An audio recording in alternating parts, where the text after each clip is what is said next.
ये जो सब जानते हैं कि श्री कृष्ण के जो प्रतिबिंब है, श्री कृष्ण ने अपने को देखा और अपने अनंत सौंदर्य को आस्वादन करने के लिए वो अपने को देखना चाहा, तो राधा प्रकट हुए, 1 से 2 हुए। ये तो सब जानते हैं।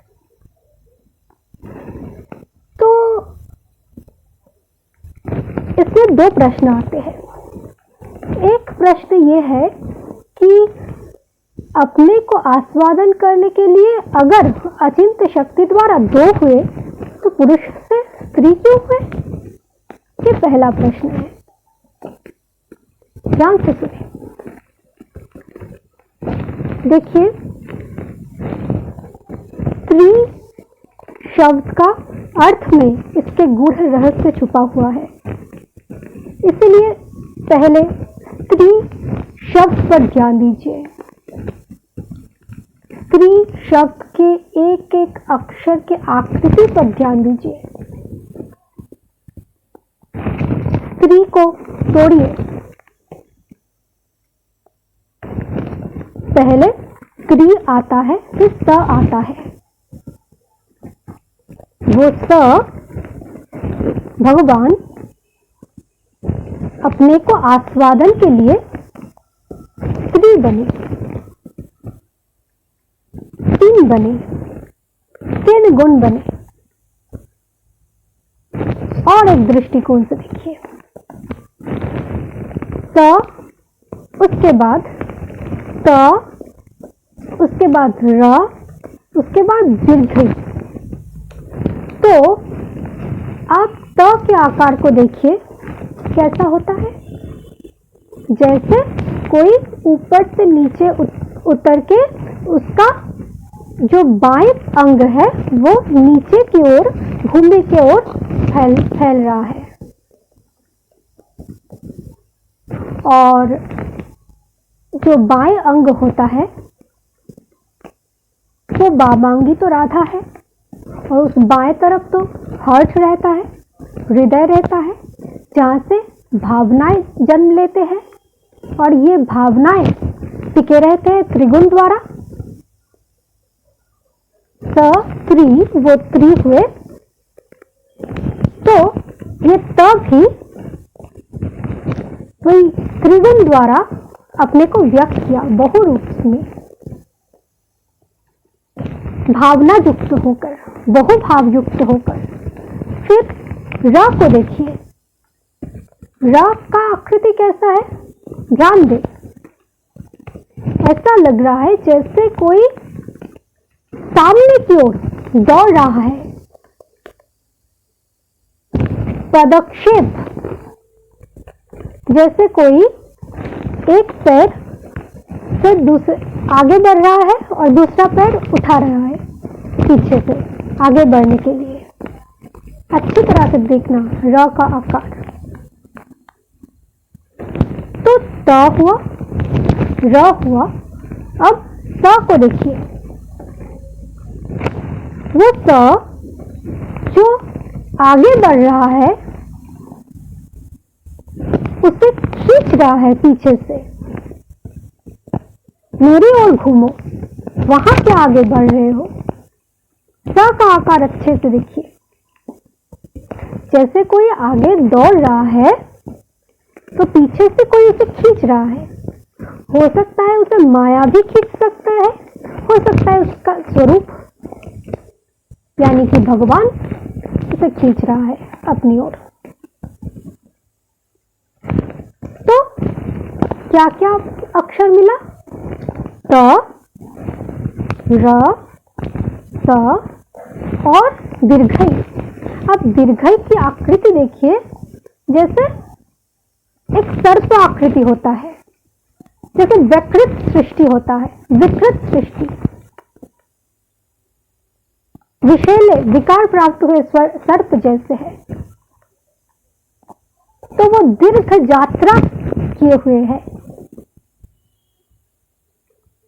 वो र के बाद जो दीर्घी है, त्र के बाद जो दीर्घी है वो त्र द्वारा र को, यानी कि र रूपी जो कोई भी है, कचित अथवा कंचन कोई एक, उसे दीर्घ यात्रा कराया। तो अब पूरे के पूरे मिलाइए तो क्या मिला?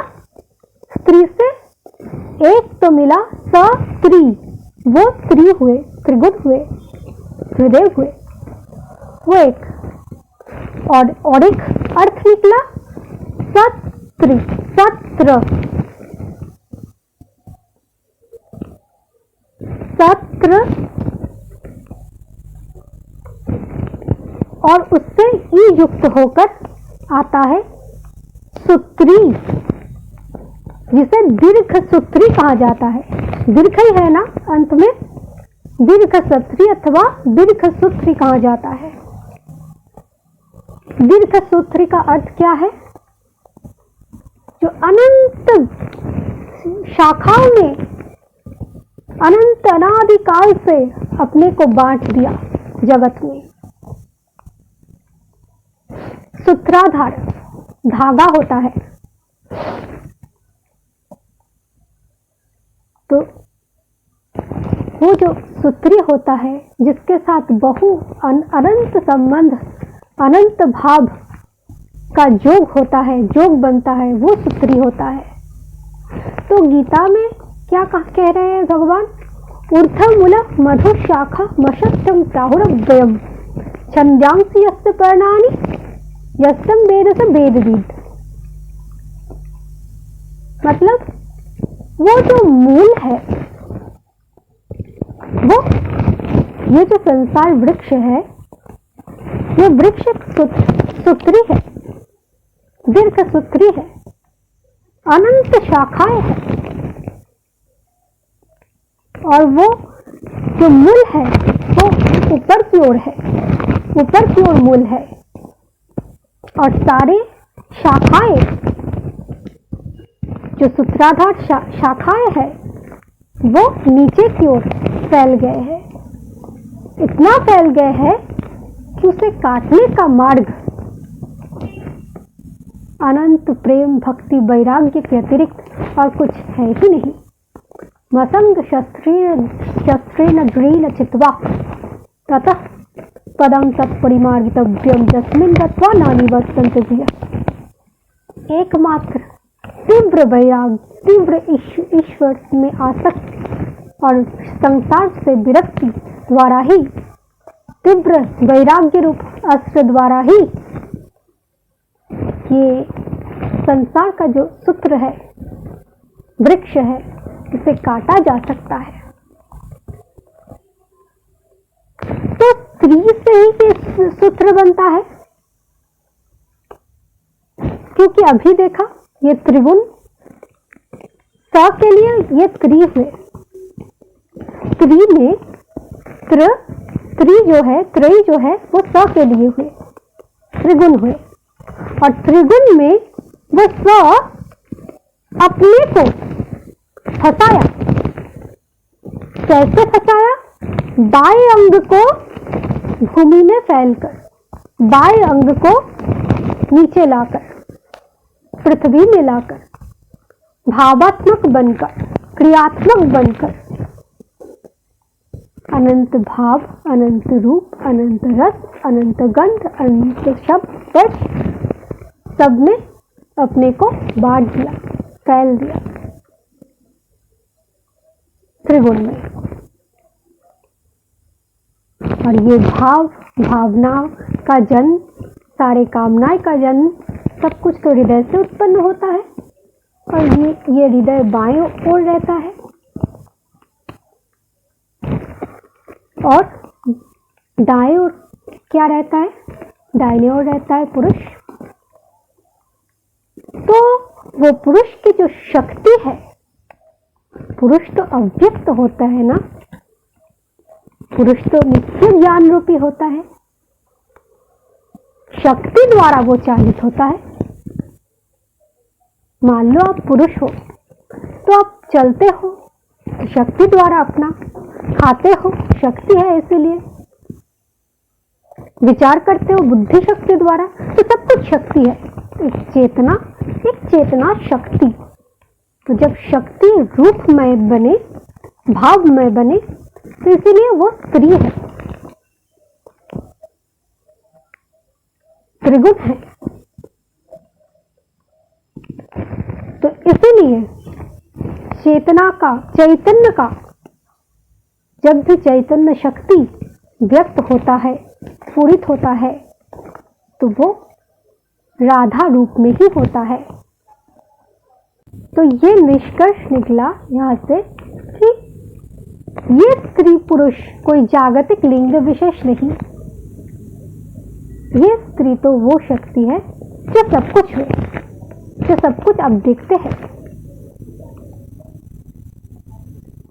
हर कण कण जो दिखाई देता है वो सब के सब राधा है, और उनमें जो व्यापक चैतन्य है, वो व्यापक चैतन्य जो है, जिसके वजह से शक्ति का अस्तित्व है, वो कौन है? कृष्ण है, वो पुरुष है। इसीलिए दो एक दूसरे के बिना कभी नहीं रहते। हर कण कण में इसलिए पुरुष रहते हैं ताकि हर कण कण जो व्यक्त है वो राधा है। दोनों एक दूसरे के बिना कदापि नहीं रह सकते। अगर एक भी शक्ति, एक भी पदार्थ, एक भी वस्तु, एक भी व्यक्ति राधा के अतिरिक्त कोई दूसरा होता, तो क्या उनमें कृष्ण रहता? वो व्यक्ति त्रिगुण में फंस गया, वो नरकगामी बने, वो महापातकी बने, वो मर के भूत प्रेत भी बने, तो एक क्षण के लिए भी कृष्ण छोड़ते हैं क्या अंतरात्मा रूप में?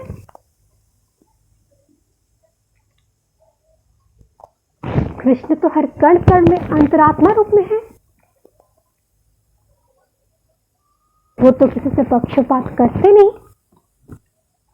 तो आप लोगों ने ऐसा क्यों बना दिया कि राधा एक है जो कृष्ण प्रेमिका है?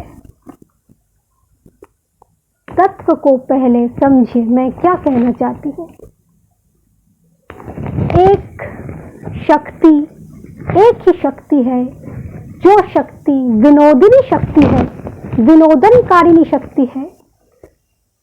अकेले ब्रह्म अपने अनंत अचिंत शक्ति को आस्वादन नहीं कर सकते,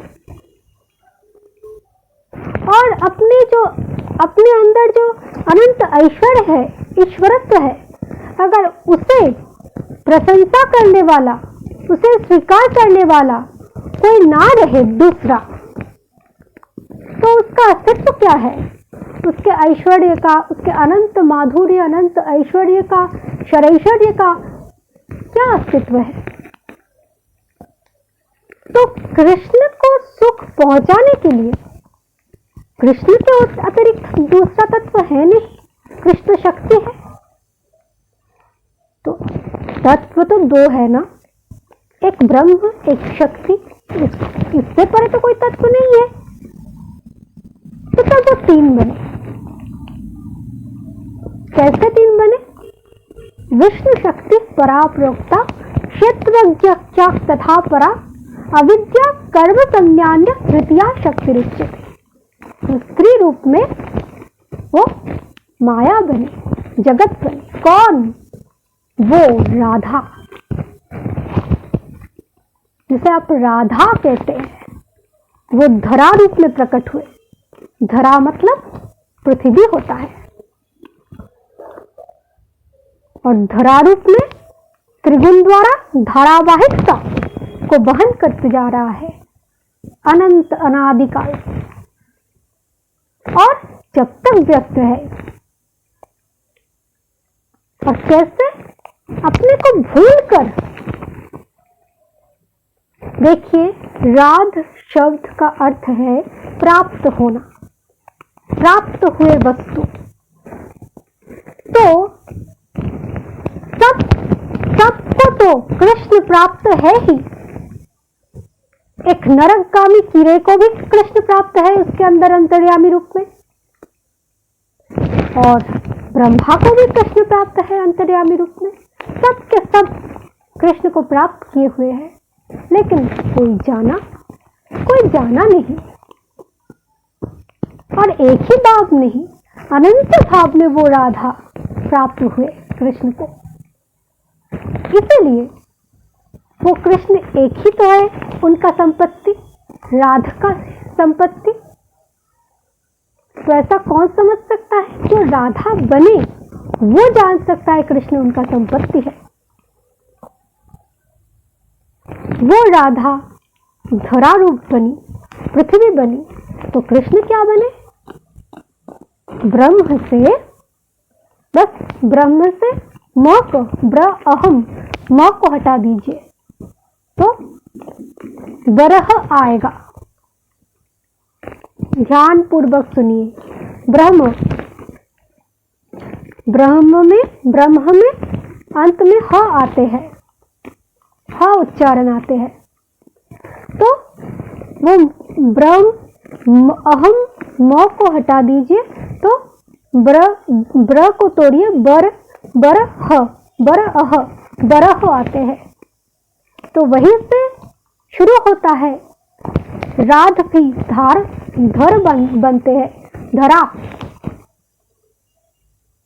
और बराह और धरा, इन दोनों के मिलन से, इस संसार प्रवाह की धारावाहिकता चलता रहा। तो नारायण नर रूप बने और नरक रूप बने। और नरक मतलब क्या? काय, नर काय का मतलब काय होता है, बहुत बार बताया। तो जो नर शरीर में आबद्ध हुए शक्ति, वो नरक रूप बने। अपने को भूलकर नारायण की शक्ति बने नरक रूप। नारायण नहीं, वो तो पुरुष है, वो तो नित्य आनंद स्वरूप है। लेकिन उनका जो शक्ति है, लादिनी, विनोदिनी, आनंददायिनी, वो बने नरक रूप। अगर वो अपनी शक्ति को स्मरण करते तो वो क्या नरक रूप बन सकते? वो क्या विनोदन का कारण बन सकते थे कृष्ण का? नहीं। वो अगर भक्त ना बनते तो कृष्ण के अनंत, अपौरुष, अचिंत ऐश्वर्य, सौंदर्य, माधुर्य को आस्वादन कर पाते और वर्णन कर पाते? नहीं। तो भक्त रूप भी बने, पहले नर रूप बने, फिर नरक रूप बने, फिर नारद रूप बने नरक से मुक्त करने के लिए। वो नारद भक्त, वो भाव भी कौन बना? राधा ही बनी। और फिर जो साधक है, जो साध्य को पाना चाहता है, तो वो तो प्राप्त है राधा बन के। राध शब्द का अर्थ जो प्राप्त हुए हैं, तो सबके सब तो प्राप्त हुए हैं, बस जानते नहीं साध्य को, जो अंदर ही है। तो वो साधते हैं।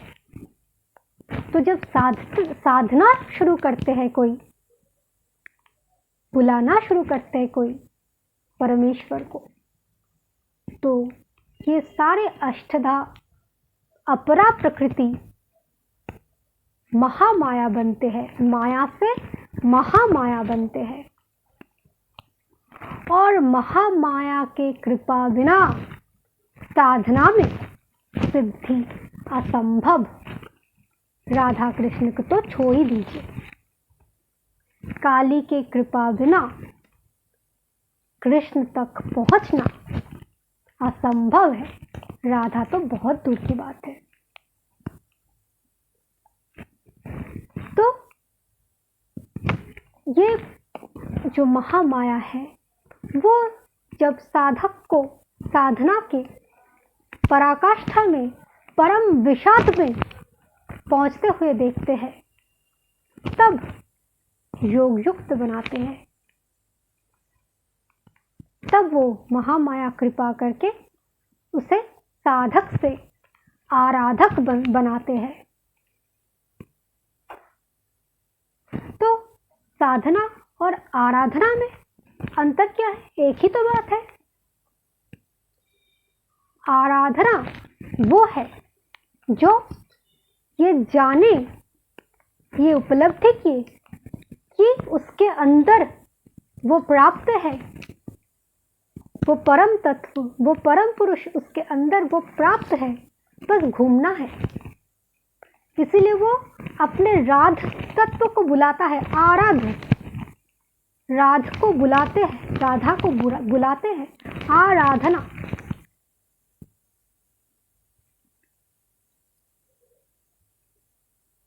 तो जब वो आराधक बने अथवा आराधिका बने, क्योंकि आराधक तो पुरुष हो गया ना, पुरुष तो परमेश्वर के अतिरिक्त कोई हो नहीं सकता, इसलिए आराधिका कहना ही उचित है, क्योंकि पुरुष कोई है नहीं जगत में, सब के सब स्त्री है। पहले ही कहा मैंने, सब के सब राधा का ही प्रकाश है। तो वो आराधिका बने। तो देखिए, आप ब्रज के साधना में बहुत सारे ब्रजवासी, बहुत सारे रसिक, बहुत सारे वैष्णव बहुत सारे बातें कहते हैं कि रागानुगा भक्ति होते हैं ब्रज उपासना में। दूसरा रागात्मिका, और तीसरा जो स्तर है वो रागमय। तो देखिए, रागानुगा जो है वो तो साधक है, वो साधते हैं। राग मतलब अनुराग, प्रेम। तो प्रेम प्राप्ति के लिए जो अनुगमन करता है, अनुकूल आचरण करता है, ईश्वर से निष्ठा रखता है, ईश्वर से ही संबंध रखती है, ईश्वर प्राप्ति के लिए, परिपक्व होने के लिए प्रेम करने का, भक्ति करने का प्रयत्न करते हैं बाहरी हाथ पैर से। यानी कि वो अष्ट सखी द्वारा ही तो करना है ना, इस शरीर में ही करना है, इस जगत रूपी रंगमंच में ही साधना करना है। आंख रूपी रूप तन मात्र चित्रा सखी द्वारा ही श्याम सुंदर की छवि बनाकर देखना है, ललिता रूपी मन द्वारा। उसमें भी ललिता रूपी मन एक छवि को कल्पना कराएगा, वो रूप देखेगा आंख, मन की आंख, वो जागतिक रूप ही देखेगा भला चित्रा सखी द्वारा। तो वो सखी साधक, सखी लोग, वो जो अष्ट सखी है महामाया बन के इस प्रकार कृपा करेगा। जिस अष्ट तत्व द्वारा वो बाहरी काम करते थे, अब उस अष्ट तत्व द्वारा साधक साधने लगेगा, हाथ पैर से लेकर हर एक इंद्रिय द्वारा। फिर जाकर वो आराधक बनेगा परिपक्व स्थिति में। उस समय दर्शनाभास होगा ईश्वर का आराधक स्थिति में। फिर आराधक स्थिति आरा अधिका बनेगा, रा अधिका बनेगा, मतलब आनंद के अधिक सन्निकट होंगे काय रूपी शरीर में। तो वो हो जाएगा रागात्मिका, मतलब प्रेम के साथ आत्मिक हो गए, भक्ति में आत्मलीन कर लिए। रागा आत्मिका, शरीर और आत्मा दोनों ही ठीक ठीक प्रेम करने लगे ईश्वर से, ठीक ठीक राग करने लगे, अनुराग करने लगे, बस अपने से ही, मतलब स्व से ही, मतलब कृष्ण से ही प्रेम हो। वो है रागात्मिका। और जो राग है उसमें तो ना काय रहता है, और आत्मा वो तो स्वरूप में लीन हो जाता है। उसमें आत्मिका नहीं रहता, बस राग, बस एक तत्व प्रेम रहता, परम रहता। वो राधा कृष्ण एक हो जाता है उस समय। फिर पहले उस राधा कृष्ण एक होकर अहम को देखते हैं, यानी कि राम। फिर समझते हैं क्यों हम दूसरे दो हुए। फिर वो राधिका बनते हैं। फिर उस काय में जब लौटते हैं, ये जानकर अहम ब्रह्मास्मि मम पौरुषम रूप ही कृष्ण, अर्थात मेरा जो पौरुष है, मेरा जो पुरुषाकार है, मेरा जो ज्ञान स्वरूप है, नित्य अनंत आनंद स्वरूप है, वो मैं ही हूं, जो अहम तत्व से परे है। और शक्ति रूप में मैं राधा हूं। वो जानकर जब लौटते हैं तब वो राधिका होते हैं। राधिका, काय में आकर राधिका। तब वो जो जीवात्मा और परमात्मा में प्रेम होता है, तब उस शरीर में जो उस पुरुष के लिए, अपने अंदर जो पुरुष है, जो कृष्ण है, उसके लिए जो अंतर्मुखी क्रियाएं होते हैं, वो है राधा कृष्ण का प्रेम। उसमें स्वामी होता है। तो उसमें हर भाव जाके एक में लय होता है। वज्र अंग से लेकर व्रज तक, दास्य से लेकर माधुर्य तक। अब बहुत सारे शास्त्रज्ञ पंडित ऐसे भी हैं जो कहते हैं वेद में राधा का उच्चारण भी नहीं है। तो देखिए, वेद में तो स्पष्ट रूप में राधा का उच्चारण है ही, वो तो मैं बताऊंगी। तो वो उसके साथ साथ राधा का जो महिमा है वो भी एक कथा अनुसार बताया गया है। वो कथा से मैं प्रारंभ करती हूँ। देखिए, ये कथा है वेद में भृगुवल्ली का, और कथाओं में यानी कि पुराणों में भृगु का जो परीक्षा त्रिदेव के प्रति। ये कहानी ऑलमोस्ट सब कोई जानते हैं कि भृगु ने त्रिदेव के परीक्षा लिया था ये जानने के लिए श्रेष्ठ भगवान कौन है, भगवान में भी श्रेष्ठता। तो भगवान तो एक ही होता है ना, उसमें श्रेष्ठता, उत्कृष्टता, निकृष्टता कहाँ से है। तो ये तो कथाओं के रूप में सब जानते हैं, लेकिन पुराण को जानना तो समझ आसान नहीं है ना, वो तो समझ से परे है पुराण। वो तो जो वेद का वस्त्र पहन लिया, जो वेद में वास करते हैं और वेद जिसमें वास करते हैं, वो वेद अभ्यासी बता सकते हैं पुराण क्या है।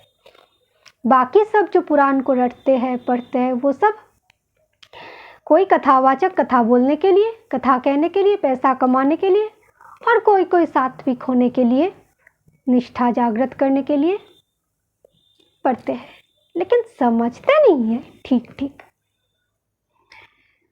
तो देखिए, ये पुराण में जो कथाएं आपने पढ़े हैं कि भृगु ने परीक्षा लिया था त्रिदेव को कि भगवान, श्रेष्ठ भगवान कौन है। तो ब्रह्मा के पास गए थे परीक्षा करने के लिए, ब्रह्मा को प्रणाम तक नहीं किया, तो ब्रह्मा थोड़ा बहुत कुपित हुए। फिर गए रुद्र के पास, तो रुद्र को गाली दिया, कटु वाक्य बोला। तो रुद्र ने त्रिशूल लेकर दौड़ा उसके पीछे, तो वो भागे भागे विष्णु के पास आए, नारायण के पास आए। तो नारायण उस समय विश्राम कर रहे थे, और भृगु ने जाके बाईं ओर वक्षस्थल में पदाघात किया, लात मारा। तो नारायण ने क्या कहा? नारायण ने कहा कि आपने जोर से मेरे छाती पर लात मारा तो आपके चरण में लगा तो नहीं? बहुत कोमल चरण है आपका। तो इसका जो गूढ़ रहस्य है इसे समझे। इसे मैं वेद में तैत्तिरीय उपनिषद के भृगुबल्ली द्वारा ही गूढ़तम रहस्य समझाऊंगी। देखिए, पहला भृगुबल्ली में ये राधा शब्द का उच्चारण कहा है।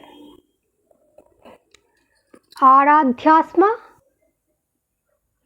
अन्यमित्य चक्षते,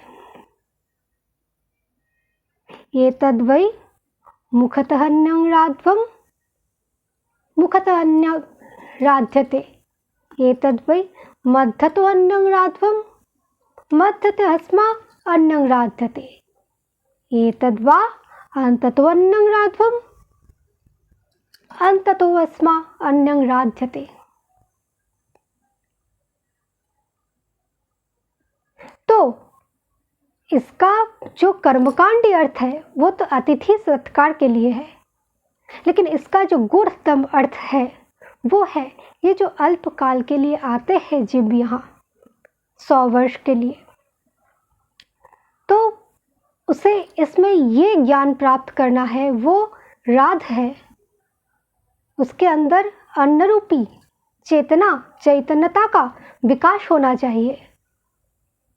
वो ऑलरेडी प्राप्त है कृष्ण को, बस उसके ओर धावित होना चाहिए। सब अनजाने में धावित तो आनंद की ओर ही हो रहा है, लेकिन असली आनंद की ओर धावित होना चाहिए जो उसे प्राप्त है और जिसे वो प्राप्त करना चाहते हैं पर मिल नहीं रहा है। तो ये भृगु ने कहा, तो भृगु ने ऐसा कब देखा कि ऐसा कहा कि सब राधा है, सब राधा है, सब प्राप्त हुए हैं और जो प्राप्त कर लिए उसे जो राधा बन गए उसे कभी भी अल्पकाल के लिए आए हुए अतिथि को तिरस्कृत नहीं करना चाहिए, चाहे कितने हो लीन रहे वो अपने कृष्ण में। अपने अनिष्ट करके दूसरे का इष्ट करना है, अतिथि का सेवा करना है, यानी कि शिष्य को ज्ञान प्रदान करना है, अन्न प्रदान करना है। अन्न मतलब अन्नवान अन्नदा, ये अन्न शब्द का अर्थ भी विष्णु है, चेतना है। विष्णु सहस्त्र नाम में विष्णु का एक नाम अन्नाद, अन्नाद अन्नम एव च, तो ये अन्न ब्रह्म है। तो देखिए, ये जो भृगु का कथाएं पुराण में पढ़े है, तो इसी का ही विश्लेषण मैं भृगुबल्ली द्वारा करूंगी। भृगु शब्द का अर्थ क्या है पहले ये जानिए। जो अपने अंदर गूढ़ रूपी अंधकार, अज्ञान, तम के भार को वहन करते हुए थक चुका है, वो देख रहा है अपने अंदर जो अनादिकाल के दीर्घकाल के अविद्या है, अस्मिता है, अहंकार है, लालसा है, वासना है, सब कुछ गूढ़ रूपी है, अंधकार रूपी है, जिसका भार वो सहन नहीं कर पा रहा है। इसीलिए वो अपने पिता परम ज्ञानी वरुण के पास गए। ये वरुण कौन है? जो रसमय प्रपंच के नियामक है, जिसके रोम रोम ईश्वर को वरण किया है, ईश्वर ही जिसका वरेण्य है, वो वरुण है। तो वो वरुण से पूछा भृगु ने कि पिताजी मैं थक चुका हूं, वो ब्रह्म क्या है अब बताइए, कौन है ब्रह्म, क्या है ब्रह्म? ब्रह्म अधिः भगवो ब्रह्म अधिः, बताइए भगवान कौन है, ब्रह्म कौन है? तो भृगु ने शॉर्टकट कह दिया, जतो वा इमानि भूतानि जायन्ते येन व जातानि जीवन्ति यत् प्रयन्ति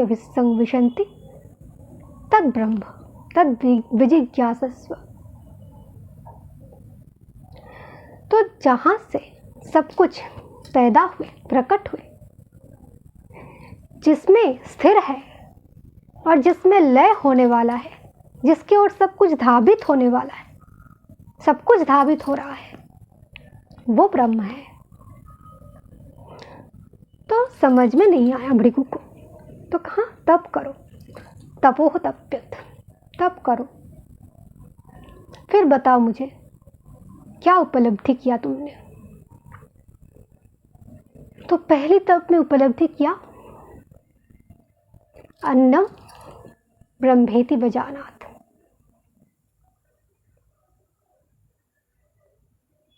अन्य ब्रह्म है। तो वरुण ने सोचा, थोड़ा बहुत ठीक समझा, लेकिन स्थूल बुद्धि का है, इसलिए अन्न को ब्रह्म मान लिया। अन्न तो ब्रह्म है ही, लेकिन ब्रह्म का स्थूल रूप है, अनुभाव रूप है, जीव रूप है। क्योंकि अन्नद भवन्ति भूतानि पर्जन्य तन्न संभव। अन्न से चेतना रूपी जीव जन्म लेता है। हर एक जीव चेतन है ना, चेतना जन्म लेता है, जीव जन्म लेता है, और फिर जीव भाव को, जड़ भाव को प्राप्त होकर चेतन सत्ता को भूल जाते हैं। इसलिए यह स्थूल ज्ञान रखना परिपूर्णता नहीं, इससे ऊपर उठो। तो फिर गए, तप किया, तो बताया मनंग ब्रह्मेति बजानात, मन ब्रह्म है। क्योंकि मन से ही सारे कामनाएं उत्पन्न होते हैं। मन जो चाहते हैं जीव वही करते हैं। मन ही नियामक है, मन ही शासक है, मन ही की बात सब मानते हैं। मन बहुत प्रबल है, तो मन भगवान है। तो वरुण ने सोचा अभी भी स्थूल बुद्धि है, इससे ऊपर उठो। तो उन्होंने कहा प्राण ब्रह्म है, प्राणं ब्रह्मेति बजानात। तो अब वरुण ने सोचा अब सूक्ष्म राज्य में प्रवेश किए, लेकिन यह भी संपूर्ण नहीं है। तो अब देखिए, ये जो अन्न है, प्राण है, मन है, ये तीन तत्व का कंट्रोलर, ये तीन तत्व ब्रह्मा के विधाता के अधीन है, यानी कि बुद्धि तत्व के अधीन है। अन्नमय कोश से जीव भाव में परिपक्वता आता है। अन्नमय कोश स्थूल भाव को और परिपक्व बनाता है। मन संकल्प करता है, नए नए कामनाओं का जन्म देता है। प्राण सारे कामनाओं को धारण करता है और कर्मोद्यम बनता है। मन जो करवाता है प्राण के उद्यम से, प्राण के द्वारा चालित हुए कर्मोद्यम से वो कर्म करते हैं। अंत में वो अपान द्वारा मृत्यु को प्राप्त होता है, फिर जन्म लेता है। तो ये प्राण गमनागमन का कारण बनता है। तो अगर कोई इस अन्नमय कोश, प्राणमय कोश और मनमय कोश, ये तीन कोश को सही सही तप करके जान लिए और इस पर विजय भी प्राप्त हुए, तो क्या वो ब्रह्म तत्व को जान लिए? वो तो ब्रह्मा तक पहुंचे ना। तो ब्रह्मा आब्रह्म भगवना लोका पुनरावर्तिनो अर्जुना, वो ब्रह्मलोक पर सब कुछ माया का अधीन है। भृगु को तो भर्ग तक पहुंचना है ना, भर्ग तक पहुंचना है। भर्ग देवस्य अर्थात जो प्रकाश देते हैं, जो बुद्धि वृत्ति में प्रकाशमय ज्ञान है, वो उस भर्ग ज्योतिषामोपित ज्योति तमसः परमुच्यते ज्ञानं ज्ञानगम्यं हृदि सर्वस्य विष्ठितम्। जो परम ज्योति है, जो सबके हृदय में वास करता है, उस शिव तत्व में, उस भर्ग तत्व में जाना है, उस परम गुरु तत्व में जाना है। तो ब्रह्मा तक अगर फंस गए तो अर्जुन भी जो जितेंद्रिय, वो भी कह रहे हैं कृष्ण से, चंचलम ही मनः कृष्ण प्रमाथि बलभद्र। मैं जितेंद्रिय होकर भी, सारे तत्व जानकर भी मन पर विजय नहीं पा सकता। बहुत मन का स्वभाव ही है भटकाना, बहुत बलवान होता है। और वो जो मणिपुर चक्र, विष्णु के नाभि कमल रूपी मणिपुर चक्र से जो कमल का नाल उत्पन्न हुआ था, वही सूत्रात्मा प्राण है, और जिससे मणिपुर रचना करने वाला रजो रूपी ब्रह्मा कर्मोद्यम लेकर प्रजा विस्तार हेतु प्रकट हुए थे। तो ये प्राण, मन, अन्य, ये सब तो भटका देगा जगत में फिर से थोड़ा सा सिद्धि देकर। तो फिर भृगु के अंदर जो ब्रह्मा वृत्ति है, उसके अंदर क्रोध आया, संतुष्ट नहीं हुआ, क्योंकि वो तो साधक अवस्था में ब्रह्मा तक स्थिर हुए, लेकिन गु नहीं गए, अंधकार नहीं गए, अज्ञान नहीं गए। उसके अंदर वो असहनीय एक अत्याचार हो रहा है कि अभी तक परम तत्व तक ज्ञान नहीं, अभी भी वो सारे क्लेश है। तो इससे ऊपर उठा, फिर से साधना करके वरुण ने कहा फिर से साधो, साधना करो, तप करो। तो फिर क्या जाना, विज्ञानं ब्रह्मेति वजानात। अब बहुत निकट आ गए, असली गुरु तत्व में पहुंचे, आज्ञा चक्र में पहुंचे। विज्ञान ब्रह्म है, विशेष रूप में जानना किसे, अपने को कौन जान सकता है और कौन जना सकता है? गुरु जना सकता है। तो विशेष रूप से ज्ञान गुरु प्रदान कर सकता है। कैसे? त्रिशूल द्वारा, कोप द्वारा। उस भृगु के अंदर जो गु भरण कर रहा है, अंधकार अज्ञान को अनादिकाल से भरण कर रहा है, उसके प्रति कोप प्रदर्शन करके उस अंधकार को हटा देते हैं। और त्रिशूल, त्रिशूल का मतलब क्या है? त्रिशूल में जो 3 शूल होते हैं, वो एक है ज्ञान, एक है ज्ञ और एक है ज्ञाता। तो इस ज्ञान ज्ञाता द्वारा परम ज्ञान कराता है, तब जाके वो विष्णु तत्व पर स्थिर होते हैं। और विष्णु के वक्षस्थल में लात मारने का अब गूढ़तम रहस्य समझे। आप लोग सोचते हैं कि सच में भृगु ने जाके छाती में लात मारा। अगर ऐसा होता तो गीता में तो भगवान स्पष्ट कहा ना, ये यथामांग प्रपद्यन्ते तांग तथैव भजाम्यहम्। जो मुझे जिस भाव से भजते हैं, मैं भी उसे उस भाव से भजती हूँ। तो अगर भृगु ने लात मारा होगा तो भगवान उसे प्यार करेगा क्या? ये तो पक्षपात होगा, ऐसा तो नहीं हो सकता। तो इसका गूढ़तम रहस्य समझे। भगवान विष्णु के, नारायण के चरण कमल से शूद्र जाति का उत्पन्न हुआ। शूद्र मतलब कोई जात नहीं, शूद्र मतलब दीनहीन, क्षुद्र होता है। देखिए, जन्मनां जायते क्षुद्र, जन्म मात्र सब शूद्र होते हैं, क्योंकि उस समय वो दीनहीन अवस्था में पड़े रहते हैं। धूल, मैल, मूत्र आदि में पड़े रहते हैं, अकेले कुछ नहीं कर सकता रोने के अतिरिक्त। जो करते हैं सेवा, लालन पालन सब मम्मी और घर के लोग करते हैं, वो बस रोते रहते हैं, शरणागत है।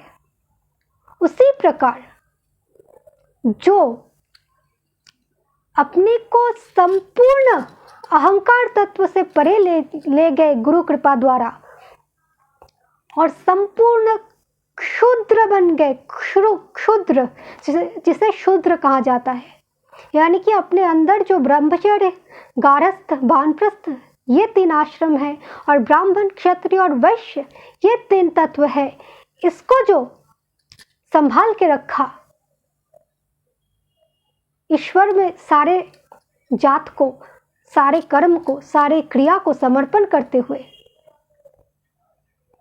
वो है शूद्र वृत्ति, जो ईश्वर के अतिरिक्त कुछ जानता ही नहीं।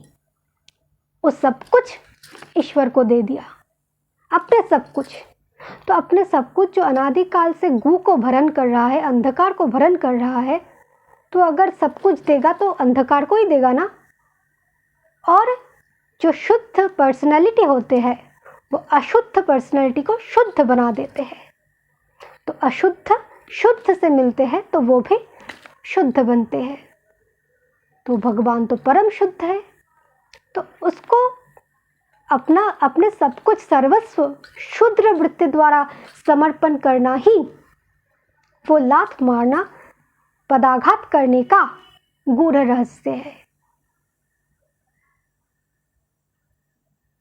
तो जब ऐसा किया तो क्या किया? संपूर्ण शरणागति द्वारा ईश्वर के प्यारे हुए। ईश्वर अपने आप को दान किया उसे। तब वो क्या देखा? बाएं अंग में विष्णु के बाएं वक्ष से हर एक भाव का जो गु वो अनंत काल से भरण कर रहे हैं अपने अंदर, वो सारे हर एक भाव विष्णु शक्ति है, वो स्वयं है, जीव स्वयं है, वो राधा है। फिर धारावाहिकता में फंस गए कृष्ण विनोदन के लिए अनुभाव रूप में, फिर भाव भक्ति रूप में आए, शरणागत हुए, फिर अब भार्गवी बने। भार्गवी मतलब जो ऐसे भार रूपी ज्ञान को, भग रूपी ज्ञान को प्राप्त हुए, पालनहार के, भूभार हरण के सारे ज्ञान को प्राप्त हुए, वो भार्गव, उस जो विद्या से युक्त हुए उसे भार्गवी विद्या कहा जाता है। सैषा भार्गवी बारुणी विद्या परमे व्योमान प्रतिष्ठिता। वो देखा वो सारे के सारे भाव जो अन्न में, मन में, प्राण में, इंद्रिय में, रस में, सब कुछ हुए, सब कुछ विष्णु के बाएं वक्षस्थल से प्रकट हुए, यानी कि विष्णु शक्ति है। तो ये भार्गवी जो बने, भार्गवी बारुणी विद्या से जो युक्त हुए, वो राधा को जाने और कंक्लूशन दिए। वो जो कंक्लूशन दिए पहले ही मैंने बताया, आराध्यस्म अन्नमित्य परिचक्षते। तो ये भार्गवी बारुणी विद्या जो धारण किए वो राध को प्राप्त हुए अथवा वो राधा बने। तो ये राधा तत्व के थोड़ा बहुत दिग्दर्शन मैंने किया।